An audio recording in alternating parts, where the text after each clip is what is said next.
over and above the data requirements that normal, let's say normal companies have that just want to protect their business interests and don't want to get taken offline by a ransomware, what about HIPAA and like medical data and sensitive data?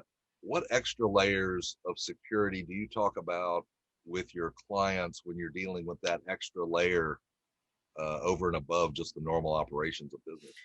Yeah, so with a lot of these frameworks, like with HIPAA and with like the Department of Defense, the cybersecurity maturity model certification, Right. they are looking for, a certain level of maturity of an organization to complete, basic cybersecurity tasks, certain hygiene, right? And what people don't get from the very get-go is that you have to have a solid foundation in cybersecurity, good hygiene, in order to really improve, go above and beyond, right? So if you're not constantly updating your operating systems, if you're not constantly making sure that your antivirus is up to date, it doesn't matter how many cool widgets and tools that you have to go above and beyond these requirements if you don't have that stuff done, right? So let's just assume that you have basic hygiene, you have basic hygiene done, and you're doing it on a regular basis. What's the next thing you could do? Well, some people say it's like, well, you need to have more staff. Well, how about you train your staff a little bit more? All right, send them to training to learn about a specific gap in your skill set within your organization in order to maybe implement tools or techniques that you're not used to, um, or not implemented right now. You could go to conferences. You can learn about what is going on in your specific industry, and we're talking about the medical industry. How are they doing? How are they getting ransomware through? And it's not just clicking. Maybe it's a USB stick and Right. somebody's sending a file, something silly, but they're getting more and more sophisticated. So it's about exposing yourself to current things that are going on, exposing yourself to the possibilities of future exploitation attempts, and understanding your adversaries and your environments, what motivates them, and make them current. Time is currency, right?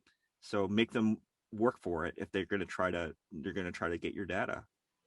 That, that was one of the always the cool things about working with the military guys is they had that sort of adversarial position of I'm fighting an adversary and I need to know that mindset, because that's a huge jump, because we all code with bias. We all do our thing. There's a show on Netflix called Coded Bias, which is really cool.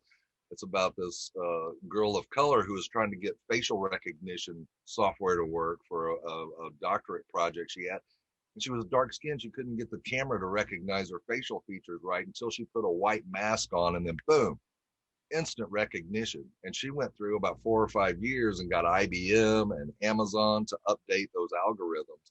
So I mean, it's really cool to understand what you're fighting.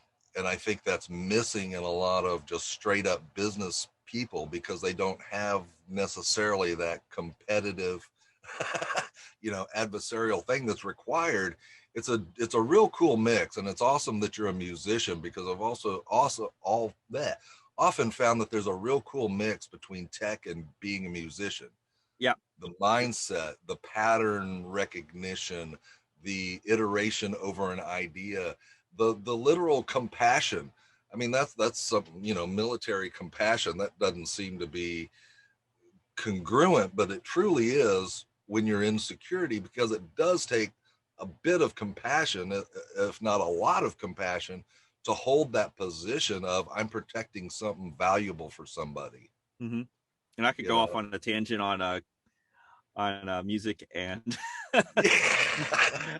and how I use that in security. yeah. It's a very interesting topic. Oh, let's have that conversation one day. I'd Yeah, love it. yeah, You can definitely. do a whole weekend on those things. But yeah, I mean, dovetailing tech and music has always been really fascinating to me because I mean, people will ask you, it's like, how do you do tech and music? I was like, it's surprisingly similar.